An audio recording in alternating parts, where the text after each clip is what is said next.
Love एक ऐसा शब्द है जो किसी की जिंदगी भी बना सकता है और किसी की जिंदगी को तबाह भी कर सकता है। आपने अक्सर सुना होगा कि लोग अपने प्यार को अंजाम देने के लिए या तो अपने घर से भाग जाते या तो अपने परिवार वालों को ही मार डालते, या वो अपने प्यार को अंजाम देने के लिए कोर्ट मैरिज कर लेते हैं, जिससे कि वो साबित कर सके कि हमारा प्यार अटूट है। पर आज की जो स्टोरी है उसमें आपको पता चलेगा कि जब एक आदमी अपने प्यार को पाने के लिए इतना पागल हो गया कि उसे पता ही नहीं चला कि कब वो मौत के रास्ते को उसने अपना लिया, और उसके साथ ही उसने अपनी जिंदगी को तो खतरे में डाली और साथ ही साथ उसने अपने प्यार करने वाली जो उसकी फ्रेंड है उसकी जिंदगी को भी खतरे में डाल दिया। स्टोरी शुरू करने से पहले मैं आपसे रिक्वेस्ट करूंगा, आप मेरे इस चैनल को सब्सक्राइब कर लेना, जिससे कि मैं आपके लिए ऐसी स्टोरी लाते रहूं। और प्लीज आप मेरा चैनल को सब्सक्राइब कर लीजिए, आई नीड योर सपोर्ट। चलिए शुरू करते हैं इस स्टोरी को। यूपी के एक छोटे से टाउन में एक लड़का रहता था जिसका नाम अमित था।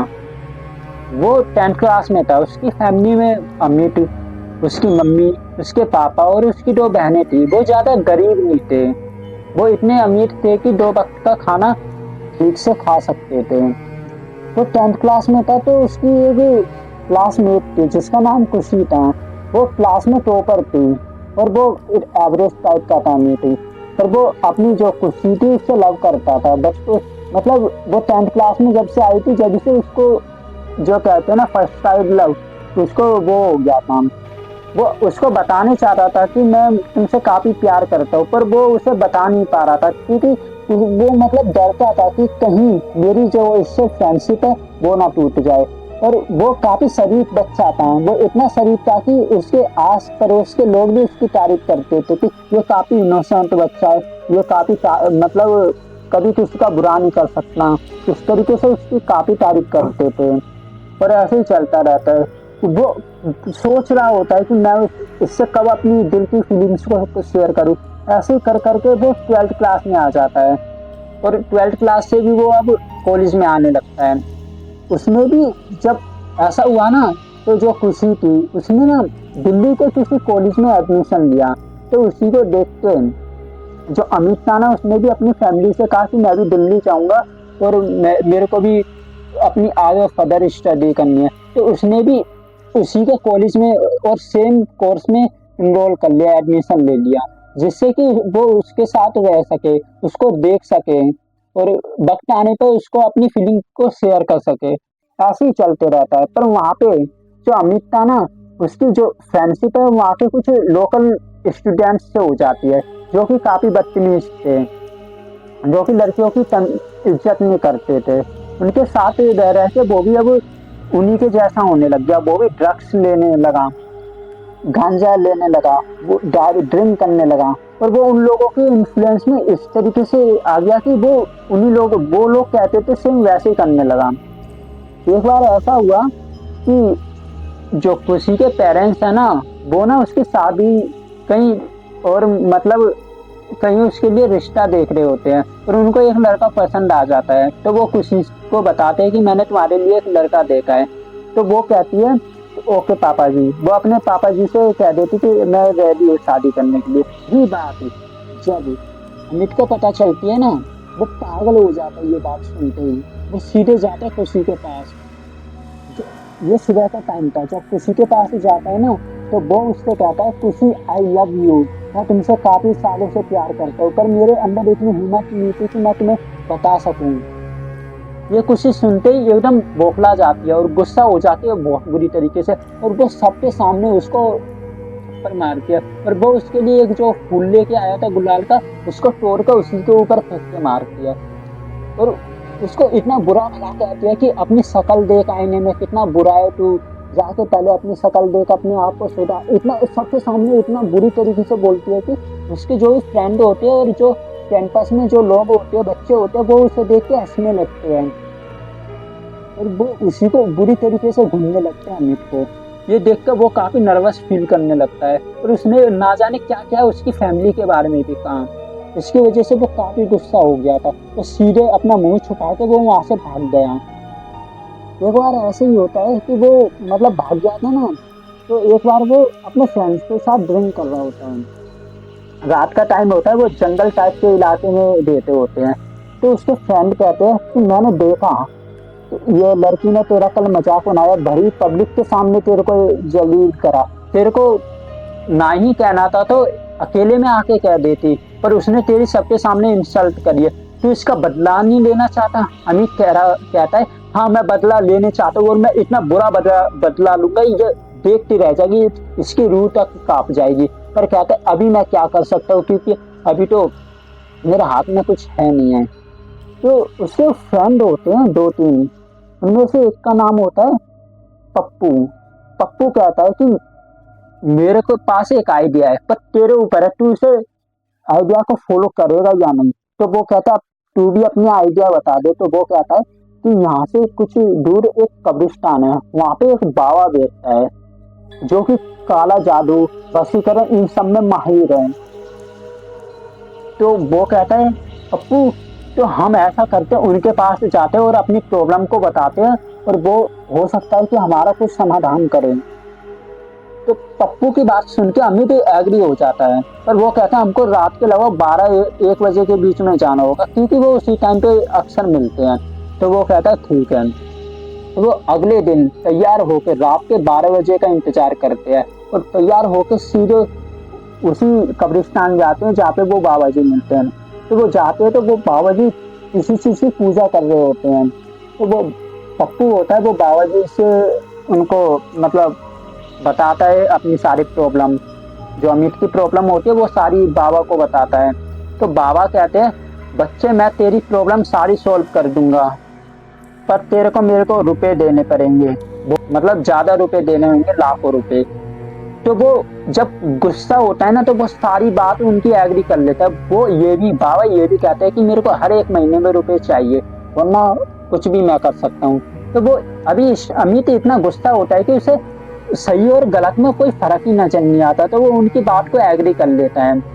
तो वो कहता है, अमित कहता है कि बाबा जी आप ऐसा करो कि ये लड़की मेरे प्यार में पागल हो जाए, और ये मेरे पीछे एकदम भागी चली जाए, और इसको जहां भी ये जाया करे तो इसको मैं ही नजर आया करूँ, कि किसी और को भी देखा करे तो बस मैं ही नजर आया करूँ, और ये किसी शादी करने की सोचे भी ना। और मैं फिर इसे बताऊंगा कि आखिर मैं हूँ कौन, कि मेरे बिना मैं इससे बात ना करूँ तो ये एकदम पागलों जैसी हरकतें करने लगे, ये मेरे से अलग रह ही ना पाए, इस तरीके से इसे कर दो। तो बाबा जी कहते हैं तुम्हारी जो ख्वाहिश है वो मैं जरूर पूरा करूंगा, पर इसके लिए मेरे को एक बड़ी शक्ति को उजागर करना होगा। वो कहते कौन सी शक्ति? तो वो कहती है मेरे को एक गूगल मसानी को भेजना होगा इसके ऊपर, जो कि अपना काम पूरा करके ही लौटती है, उसका बार अब तक कभी खाली नहीं गया। तो वो कहता है बाबा जी आप कुछ भी करो, मेरे को बस इससे मतलब इसको अपने प्यार के जाल में फंसाना है, आप कुछ भी करो। तो वो बाबा होते हैं, वो कहते हैं तुमको उसके बाल लेके आने होंगे और उसके कुछ कपड़े लेके आने होंगे। तो वो जाता है, उसी रात को जाता है, और 2 3 दिन उसको नजर रखता है उसी पे।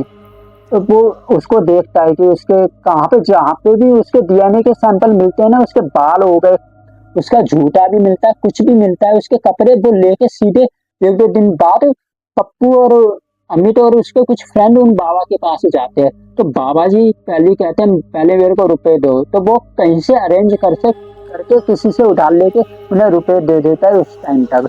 अभी तो मामला सेटल हो जाता है। वो कहते हैं अब मैं अपनी पूजा कर रहा हूँ। वो लगभग 2 3 घंटे तक पूजा करते हैं। वो कहते हैं अब तुम जाओ, तुमको 2 3 दिन बाद से ये फर्क नजर आने लगेगा, तुम खुद ही देखना अब आगे क्या होगा। तो ऐसे चलते रहता है। वो 2 3 दिन बाद अपने कॉलेज जाता है, तो वो देखता है कि जो खुशी है ना, वो हंस के उसके पास आती है और उससे सॉरी मांगते हैं कि मेरे को माफ कर दो, मेरे से कुछ उस टाइम पे मैं कुछ ज्यादा गुस्सा हो गई थी, तुमने इस तरीके से बिहेव करा था इसलिए। तो वो जो अमित होता है उसे लगने लगता है कि जो बाबा जी ने कहा था वो सच होने लगा है। तो वो किसी ना किसी तरीके से उससे दूर जाने लगता है। वो कहता है कि मैंने माफ करा, अब तुम जाओ। वो फिर चली जाती है। 1 2 दिन बाद वो मतलब उससे जो क्लास होती है ना, क्लास रूम में भरी पूरी क्लास होती है, वहां पे जाके किसी अमित को प्रपोज करती है, पर अमित अब की बार उसको मना कर देता है और उसकी बेइज्जती करता है कि मतलब तुमको पहले मैंने प्रपोज करा था, तुमने मेरी बेइज्जती करी थी, अब मेरे को तुमने कोई दिलचस्पी नहीं। मतलब बहुत ही बुरी तरीके से उसकी बेइज्जती करता है और उसमें एक थप्पड़ भी मारता है। वो वहां से उसको कह के फिर वापस चला जाता है, पर वो उसके प्यार में इस तरीके से पागल हो गई थी कि उसकी जो सोती थी ना, तो उसको सपने में भी बस वही नजर आता था, अमित के बारे में वो सोचती थी। वो उसकी हालत दिनों दिन खराब होती जा रही थी, इतनी खराब होने लगी कि वो बता नहीं सकता। जहाँ पे उसका वजन लगभग 65 के लगभग था, अब वो 40 किलो पे आ गई थी। इसी तरीके से उसकी बॉडी की हेल्थ खराब होने लगी थी। ऐसे ही चलता रहता है, ऐसे कर करके 1 महीना हो जाता है। वो उसी के बारे में सोच रही होती है कि मेरे से आखिर कब जाके ये मेरी बात को मानेगा। ऐसे ही चल ही रहा होता है। 1 महीना हो जाता है, जब भी उसको याद आता है अब तो 1 महीना हो गया, मेरे को बाबा को रुपए दोबारा देने होंगे, वरना ये अपना जो इन्होंने ये मसानी भेजी है वो वापिस ले लेंगे। और कह रहे थे कि मेरे को हल्के में मत लेना, मैं तुम्हारा भी कुछ भी कर सकता हूँ, मेरे को वक्त पे रुपए चाहिए। तो ये इस महीने भी किसी ना किसी तरीके से अरेंज करके उधार लेके वो दे देता है। ये महीना भी उसका चला जाता है। अब वो ऐसा करता है, जो उसकी हालत को देख के वो डर जाता है कि कहता है कि मैंने तो इससे काफी प्यार करा था, मैं इसे इतना बर्बाद होते हुए नहीं देख सकता। वो ये सोच ही रहा होता है। वो कहता है कि वो अब की बार दोबारा जो खुशी होती है उसे अप्रोच करके है ना, तो वो अब की बार मान जाता है, वो उसके रिलेशनशिप को एक्सेप्ट कर लेता है। ऐसे ही चलता रहता है। पर अब की बार जब उसको बाबा को रुपए देने का टाइम आता है ना, तो अब की बार उसके पास रुपए नहीं होते, जिसकी वजह से वो लग रहा था कि अब बाबा जी को अब मैं क्या कहूंगा। तो वो बाबा जी के पास जाता है, बाबा जी से कहता है कि बाबा जी अब की बार मेरे पास रुपए नहीं है, मेरे को माफ करो, मेरे को कुछ दिनों का टाइम दे दो। तो बाबा जी कहते हैं मैंने तेरे से पहले ही कहा था, इस बात को हल्के में मत लेना, तुम मेरे को रुपए दे, वरना मैं इस मसानी को वापस बुला के अब मैं तेरे ऊपर छोड़ दूंगा। और वो अब कि तेरा इतना बुरा करेगी, मैं खुद भी नहीं बता सकता कि वो तेरे साथ क्या क्या कर सकती है, क्योंकि वो अभी काफी गुस्से में है। क्योंकि वो जो बेचता है ना उसको, किसी मसानी को किसी को बेचती है ना, तो वो काफी गुस्सा हो जाती है। ये काफी अग्रेसिव मसानी है। तो वो कहता है बाबा जी मेरे को कुछ टाइम का मोहलत दे दो। तो वो बाबा जी नहीं मानते, वो गुस्सा हो जाते, इतनी बुरी तरीके से गुस्सा हो जाते हैं कि वो कहते हैं कि अभी चला जा, वरना मैं तेरे को यहाँ पे दफन कर दूंगा। वो डर जाते हैं ये सारी बातें सुन के, पर वो वहां से भाग जाता है। उसको अब डर लगने लगता है कि बाबा जी ने मेरे को मतलब ये कहा है कि अब मैं तेरे ऊपर कुछ भी कर, तेरे से कुछ भी कर सकता हूँ, तो अब वो मेरे को शिकार न बना ले। तो अब ऐसा होता है, उसके 1-2 दिन बाद से जो अमित होता है उसकी तबीयत खराब होने लगती है। उसको ऐसा लगता है कि उसके आस पड़ोस में कोई है, उसके रूम में कोई है, कोई उसको देख रहा है। वो ये मतलब महसूस करते ही उसकी रूह कांप जाती है और धीरे धीरे पागलों जैसी हरकतें करने लगता है। तो वो मतलब इतना पागल हो जाता है कि उसे पता ही नहीं चलता कि अब वो कर क्या रहा है। वो अपने बालों को इस तरीके से तोड़ने लगता है, अपने नाखूनों को ऐसे अपने दांतों से निकालने लगता है। उसके सारे जो नाखून होते हैं वहां से खून निकलने लगता है, पर उसे कुछ पता ही नहीं चलता। उसके फैन थे वो भी सोच रहे होते हैं कि आखिर इसे क्या हुआ। उन्होंने उसको एक रूम में बंद कर दिया था जिससे कि ये कहीं भाग ना जाए, या मतलब ये अपने आप को हाथ ना पहुंचा ले। पर 1-2 दिन बाद वही अमित एक पंखे से लटक के अपने सुसाइड कर लेते हैं। जब ये बात उनके मम्मी पापा को पता चलती है, तो उनके दिल को एक सदमा सा लगता है, धक्का सा लगता है, क्योंकि उनके परिवार में वही एक लड़का था। और वो अपनी बॉडी को, जो अमित की जो बॉडी थी, वो अपने गांव ले जाते हैं और वहां पे उसका अंतिम संस्कार करते हैं। और यही ऐसे ही होता रहता है।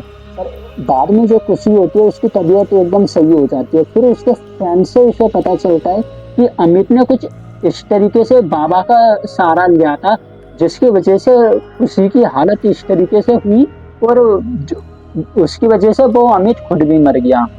मोरल ऑफ द स्टोरी बस यही निकलती है कि आप कभी प्यार में इतने पागल ना हो जाएं कि आपको सही गलत है, अच्छे बुरे में कोई फर्क ही नजर ना आए, कि आप किसी बुरी आत्मा का साथ लो कि मेरे को अपने प्यार को पाना है।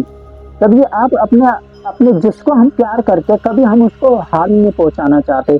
इसलिए ऐसा करने की कोशिश करें जिससे भी आप प्यार करो उसको अपनी ज़िंदगी समझे, ना कि उसको पाने के लिए आप उसकी ज़िंदगी लेने की सोचें।